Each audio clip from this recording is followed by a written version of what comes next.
तो प्रधानमंत्री ने साफ तौर पर कल यह भी कहा था कि यह छठी मैया के अपमान का आरोप है, लेकिन सवाल है कि बीजेपी की तरफ से यह जो आरोप लगाए गए कि कांग्रेस तो थी ही नहीं, कांग्रेस दूसरे के ऊपर ही निर्भर हो जाती है, उसको डुबो देती है। लेकिन आरजेडी को साफ सूंघ गया है। आरजेडी के किसी बड़े नेता ने दोनों चेहरे लालू प्रसाद यादव, तेजस्वी यादव, न एक ट्वीट है न बयान है। अब ये मंथन को लेकर पार्टी के नेता दूसरे लेयर, तीसरे लेयर के नेता जरूर बात कर रहे हैं, लेकिन आपको बता दें कि 243 सीटों में से 202 सीटें जीतकर एनडीए ने बिहार में इतिहास रच दिया और विपक्ष औंधे मुंह गिर पड़ा। आरजेडी में जहां पारिवारिक कलह शुरू हो गई, तो वहीं बीजेपी और जेडीयू के खेमे में जश्न का माहौल है। ऐतिहासिक विजय के बाद अब सवाल सरकार के गठन को लेकर है। सबकी जुबान पर एक ही सवाल है कि बिहार का अगला सीएम कौन होगा। फिर से नीतीश कुमार या अब की बार बिहार में बीजेपी का सीएम होगा पहली बार। चुनाव से पहले नीतीश कुमार के स्वास्थ्य को लेकर भी कई तरह के सवाल खड़े किए गए। दूसरी तरफ गृह मंत्री अमित शाह ने भी कहा कि नीतीश कुमार की अगुवाई में चुनाव लड़ रहे हैं और सीएम पर फैसला चुनाव बाद होगा। ऐसे में सवाल यह है कि क्या अब की बार बिहार को नया मुख्यमंत्री मिलेगा या फिर जनता एक बार फिर से नीतीश को ही देखना चाहती है। नतीजों की बात करें तो बीजेपी एक बार फिर से बिहार में सबसे बड़ी पार्टी बनी है। 89 सीट और 20% वोट के साथ, 19-20% वोट के साथ कहा जाए कि सबसे बड़ी पार्टी बनी है। हालांकि जेडीयू का प्रदर्शन भी शानदार रहा और पिछले चुनाव में जेडीयू ने 43 सीटें जीती थी, लेकिन इस बार नीतीश की अगुवाई में पार्टी ने शानदार प्रदर्शन किया। 19% वोट शेयर के साथ 85 सीटें जीती हैं। एलजेपी ने भी अकेले चुनाव लड़ा और 19 सीटों पर कब्जा किया है। मांझी, उपेंद्र कुशवाहा दोनों का भी कहा जाए ठीक ठाक इनका विनिंग परसेंट रहा है और 5 और 4 सीटें दोनों ने जीती है। लेकिन अब सवाल खड़ा होता है कि क्या मुख्यमंत्री को लेकर भी कोई सवाल है क्या। अच्छा, मैं दोनों मसलों को लेकर करूंगा। पहले जो विनिंग परसेंट था उसको लेकर जो बवाल है, लेकिन अब मुख्यमंत्री चेहरे को लेकर सबसे पहले चलते हैं श्वेता प्रिया जी के पास। आप जरा बताइए मैडम, इस बात को लेकर सवाल संशय क्यों है? अब ये चर्चाएं क्यों बाहर आ रही हैं कि नीतीश नहीं बल्कि बीजेपी का भी कोई हो सकता है? क्या ये है ऐसी बात? नहीं, बिल्कुल भी नहीं है संजय जी। आपने अभी सुबह आज तक पे भी हम भी थे और शाहनवाज हुसैन जी भी थे और बिल्कुल बात क्लियर थी। उन्होंने भी वही स्टेटमेंट दिया जो मैंने दिया। मैंने बोला कि नीतीश जी के नेतृत्व में लड़ा गया है और नीतीश जी ही अगले मुख्यमंत्री होंगे हमारे। फिर से नीतीश जी मतलब फिर से नीतीश जी अभी भी वही है और आगे भी वही होंगे। एक तो ये चीज हो गई। दूसरी बात ये हो गई कि हमारे अगर आप दूसरे, ये तो हम लोग बोलते हैं, आपको लगेगा कि हम जेडीयू के प्रवक्ता होने के नाते बोलते हैं, हम वैसे भी बोलते हैं। हमारे घटक दल के जितने भी दूसरे घटक दल के लोग हैं, मंत्री हैं या नेता हैं, लीडर्स हैं, वो सारे इन चीजों को क्लियरली बोलते हैं। कल शाम के इंटरव्यू में आप देख लीजिए, चिराग पासवान जी ने बोला है कि ये इलेक्शन बिहार में नीतीश जी के नेतृत्व में एनडीए गवर्नमेंट ने लड़ा है और इतने बहुमत से जीत हुई है, जनता की जीत हुई है हम बोलेंगे, ना कि एनडीए की जीत। हम उसको नहीं मानते हैं क्योंकि एनडीए जो गठबंधन है वो सेवा के लिए है, विकास के लिए है। तभी आपने देखा होगा लोगों ने इतना भरोसा जीतना बहुत मुश्किल होता है, जिसके लिए आपको धरातल पे रहना पड़ता है। कल जब बीजेपी के दफ्तर में जश्न मनाया जा रहा था, एक बार भी नीतीश कुमार, सुन लीजिए मेरा सवाल, एक बार भी नीतीश कुमार का उस तरीके से जिक्र नहीं था बीजेपी के नेताओं की तरफ से जैसे होना चाहिए कि सहयोगी के नाते प्रधानमंत्री को जीत का श्रेय दिया गया था। तभी संदेह लोगों को लग रहा था कि ऐसा तो नहीं किया तो जेडीयू कॉम्प्रोमाइज करने को तैयार है या फिर कुछ और स्ट्रेटजी पक रही है। संजय जी, रात का ये जीतने के बाद का इंटरव्यू है चिराग जी का, आप देखेंगे तो उन्होंने भी खुल के बोला है कि जैसा कि हमारे गृह मंत्री जी ने बोला था कि बिहार में सीएम का पोस्ट खाली नहीं है और केंद्र में चिराग पासवान पे क्यों टिकी हुई है आप लोग? बीजेपी पे आइए ना, बीजेपी की बातों पर आइए मैडम। बीजेपी के बारे में आप मुझे ये बताइए संजय जी, बीजेपी की तरफ से भी हम बोल रहे हैं यहाँ पे और हमारे बीजेपी के अगर हमारी प्रवक्ता है वो भी बोलेंगी, क्योंकि अभी हम आज तक से आए हैं, आप देख लीजिएगा, उसमें भी शाहनवाज हुसैन जी भी, उनका भी स्टेटमेंट तो ये बड़े लीडरशिप की तरफ से क्यों नहीं हो रहा? कंफ्यूजन क्यों पैदा किया जा रहा? अनामिका जी, ये कंफ्यूजन क्यों है? नीतीश कुमार मुख्यमंत्री की शपथ लेने वाले, ये बीजेपी के बड़े नेता क्यों नहीं बोलते हैं?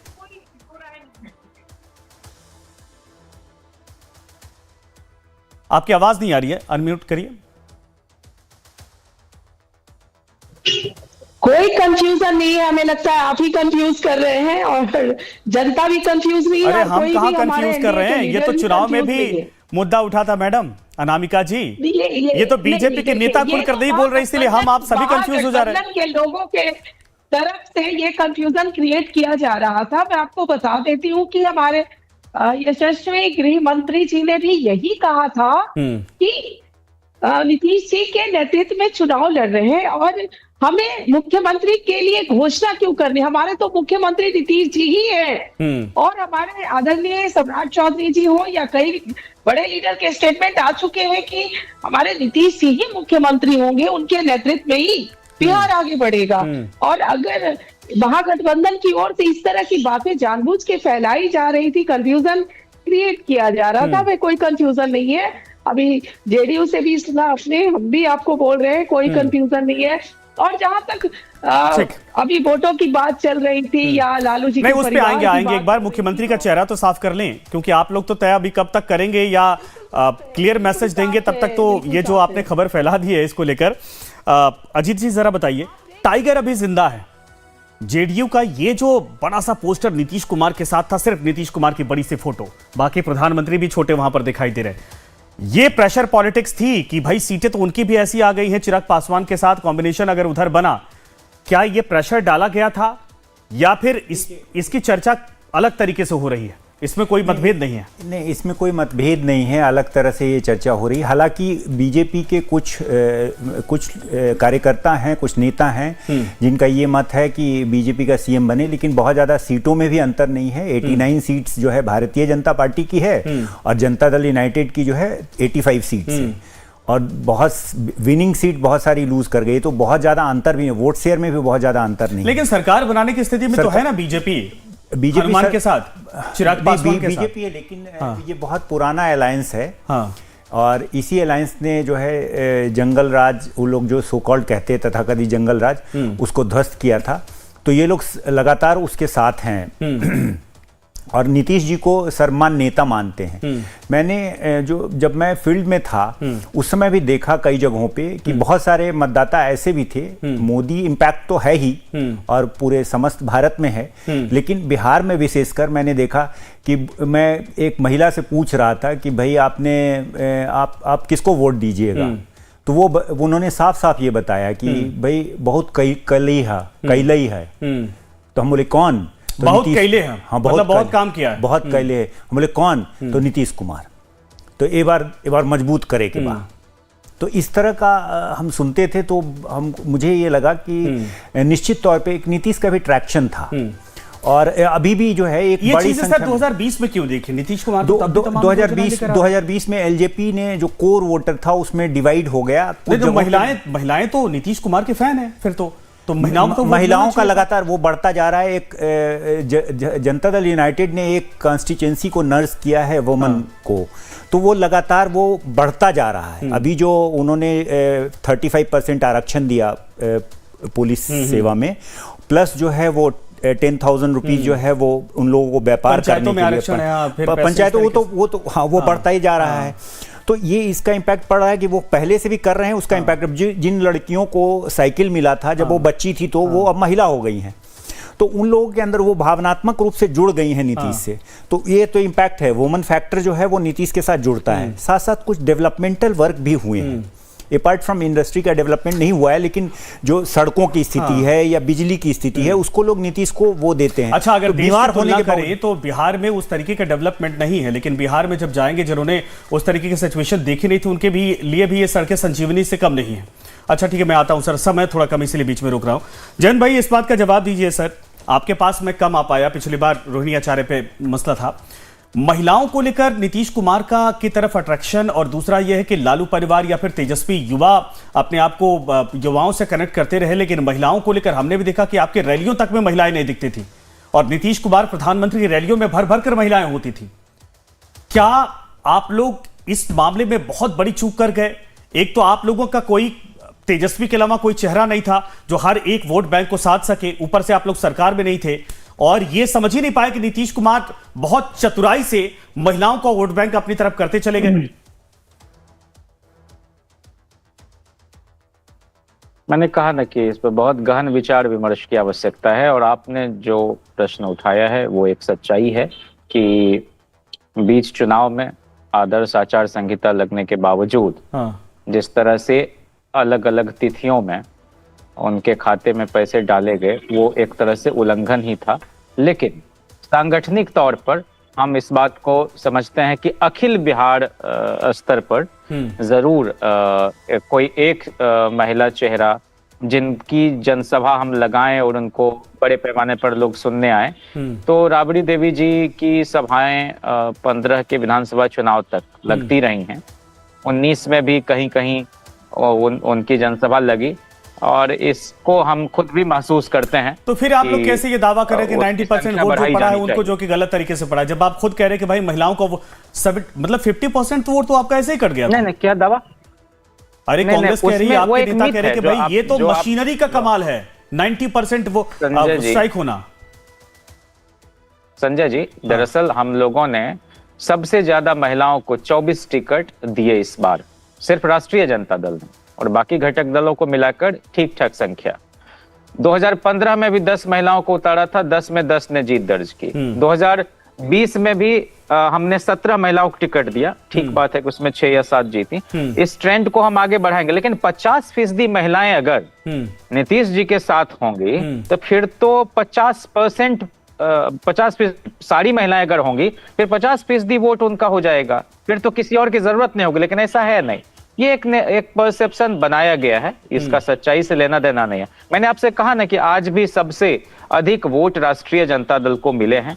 हाँ, जीत में वो तब्दील नहीं हुए, हर सीट पर एक ठीक ठाक मान लीजिए प्रदर्शन हमारा अपोजिशन के लोगों के मुकाबले नहीं हो सका इस प्रबंधित नतीजे को देखने के बाद। तो ये एक सच्चाई है, इसकी हम समीक्षा करेंगे। सच्चाई एक तो अब खैर वो लोग आप मंथन करिए, लेकिन ये सच जरूर है कि कॉन्फिडेंस लोकतंत्र में तो यही होता नहीं रहा, उस तरीके से नहीं रहा। महिलाएं, जैसा कि अब अजीत जी खुद कह रहे हैं कि जब छोटी बच्चियां थी, नीतीश कुमार तब से उनको साइकिल, ड्रेस, तमाम चीजें देते रहे और वो सब आज माएं बन गई हैं, अलग अलग विधानसभाओं में वोटर हैं, और वो बचपन से लेकर अब तक की जितनी उनकी मेमोरी थी वो नीतीश कुमार के प्रति ही है, बेहतर माहौल को लेकर। ठीक है, मैं आता हूं आपके पास। राहुल यादव जी, जरा ये बताइए, कामकाज का और थोड़ा समय की कमी है। राहुल जी, जरा ये बताइए, अब 2 चीजें हैं। एक तो मुख्यमंत्री को लेकर आप लोग बार बार कहते थे कि कहीं शिंदे जैसा माहौल ना हो जाए नीतीश कुमार के साथ, जरा इस पर टिप्पणी कर दीजिए। अभी बहुत साफ नहीं, लेकिन कई नेताओं ने यह जरूर कहा है कि नीतीश कुमार ही होंगे, बस टॉप लीडरशिप नहीं कह रही है। फिर मैं आता हूं वोट परसेंट पर। देखिए, जिस तरीके से एक चैनल के इंटरव्यू में अमित शाह जी ने चुनाव से पहले ही कहा था कि भाई मैं कौन होता हूं कि मुख्यमंत्री का फैसला करने वाला, तो वो बात जो है बिल्कुल पारदर्शिता से नहीं रखी गई कि नीतीश कुमार जी ही चुनाव के बाद मुख्यमंत्री होंगे। इन्होंने सिर्फ कहा कि उनके नेतृत्व में चुनाव हो रहा है, और शिंदे का उदाहरण तो पूरे देश के सामने है। शिंदे का उदाहरण पूरा देश ने देखा, जिस तरीके से ये पूरा बिहार का चुनाव हुआ, इसमें ज्ञानेश कुमार की मुख्य भूमिका है। ये भाजपा और एनडीए की जीत नहीं है, ये ज्ञानेश कुमार की जीत है, और इस जीत की बधाई भी हम ज्ञानेश कुमार जी को देते हैं। जिस तरीके से इतने बड़े पैमाने पर 65 लाख वोट काटे गए, एसआईआर प्रक्रिया में जो धांधली हुई, और मैं कहूँगा कि ये नालंदा और हाजीपुर में जो सीसीटीवी कैमरे जो बंद कर दिए गए, अंदर पिकअप वैन जा रही है और उस क्यों बंद किए गए, और समस्तीपुर में जिस तरीके से वीवीपैट की पर्चियां कूड़ेदान में मिली, राकेश सिन्हा इनके भाजपा के एक्स एमपी जो 2 दिल्ली में भी वोट करते हैं, बिहार में भी करते हैं, और एक अजीत झा नाम का व्यक्ति है जो 3 जगह वोट कर रहा है। राहुल गांधी जी ने कहा इसको लेकर कि भाजपा के ऐसे कई लाख कार्यकर्ता हैं जो घूम घूम कर देश के विभिन्न हिस्सों में जाकर वोट करते हैं। तो ये सारी चीजें संदिग्ध हैं।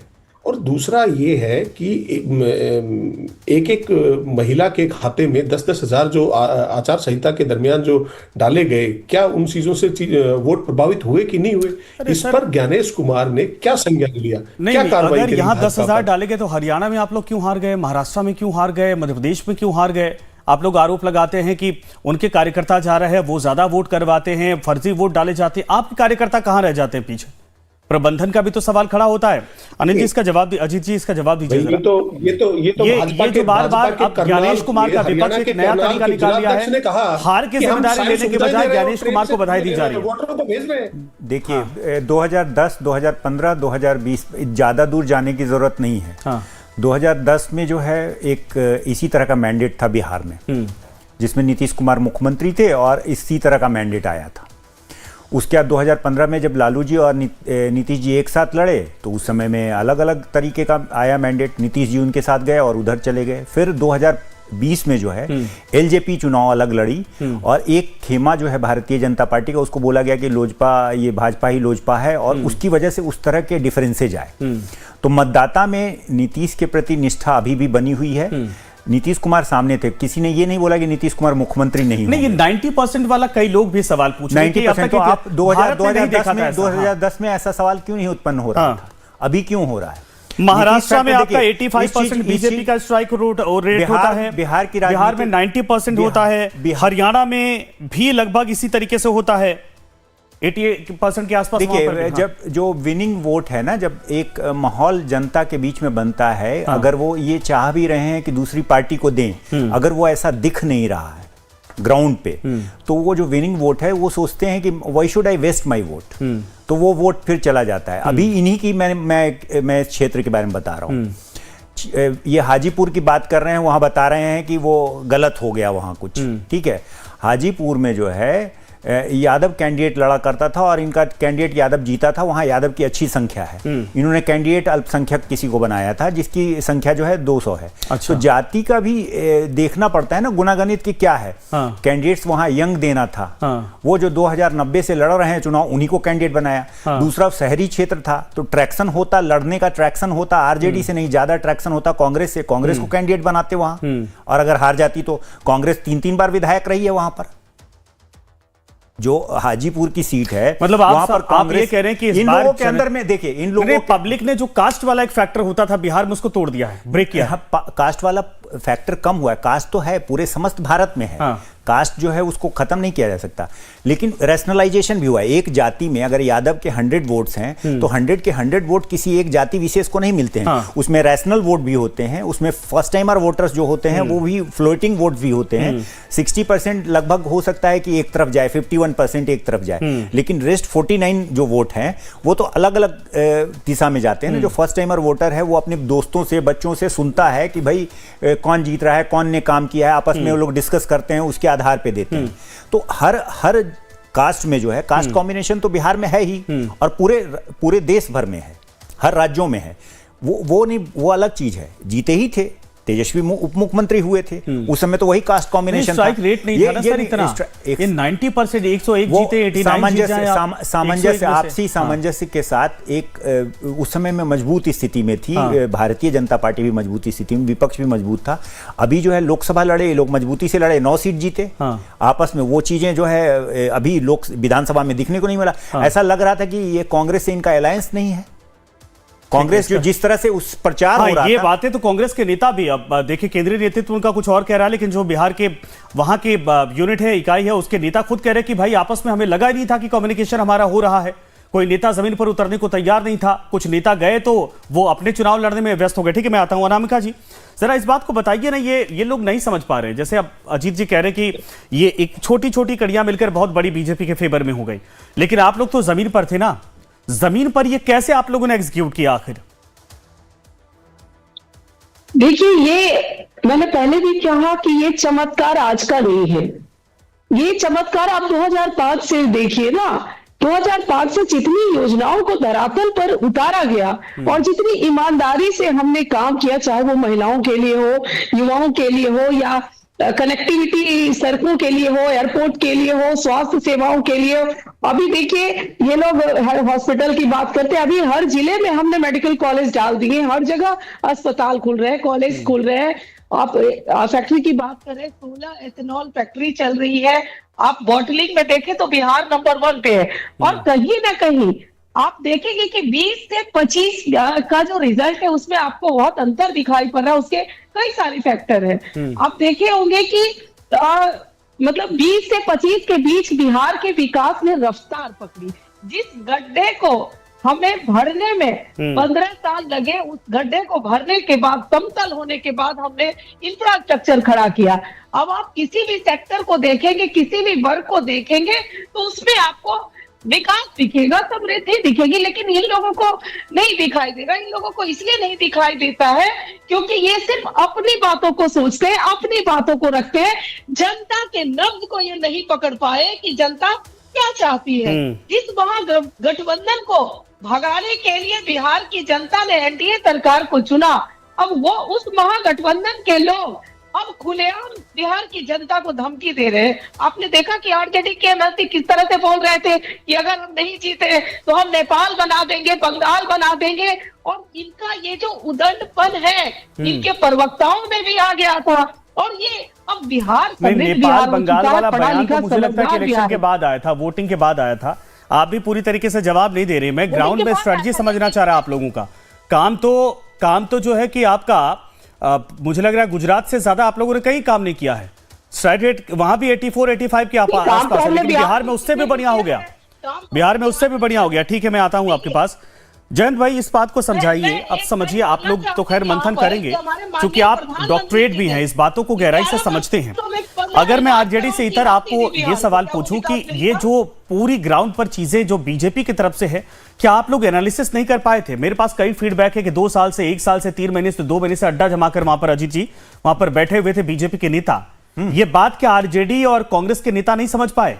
देखिए, जो सबसे बड़ी चीज क्या इसका एक छोटा रिएक्शन लेता हूं, फिर मैं आता हूं आपके पास। जयंत भाई। जयंत जी नहीं दिखाई दे रहा है। जयंत जी, अच्छा आवाज नहीं आ रही सर आप।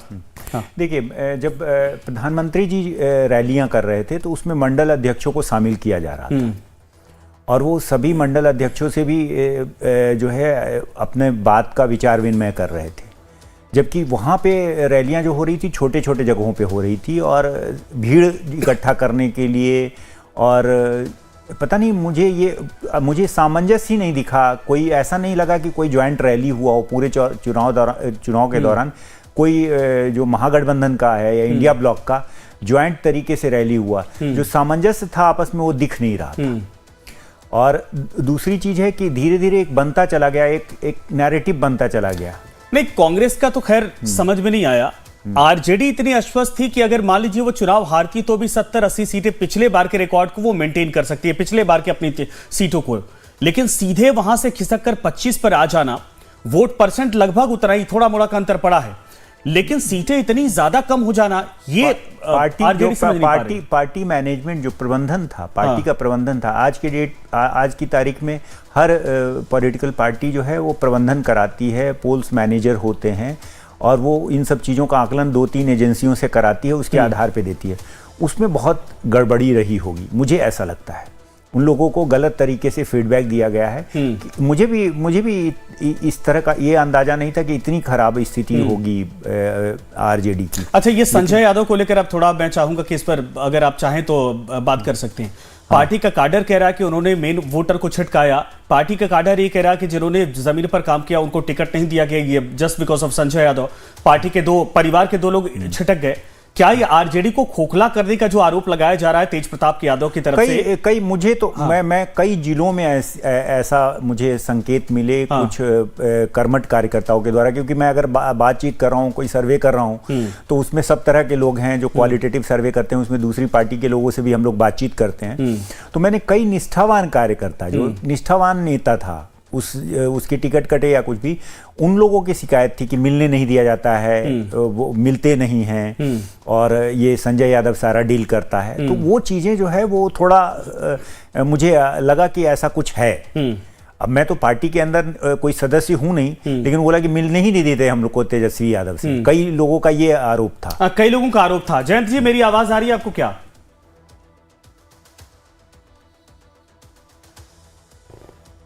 जयंत जिज्ञासु जी, मेरी आवाज आ रही है आपको?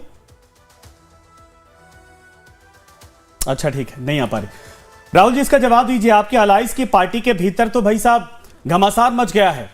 प्रदेश कहां से बचाएंगे, काडर कहां से बचाएंगे, पार्टी के नेताओं को कहां से बचाएंगे? अब तो परिवार में भी अब परिवार और पार्टी दोनों छोड़ने की होड़ से दिखाई दे रही है।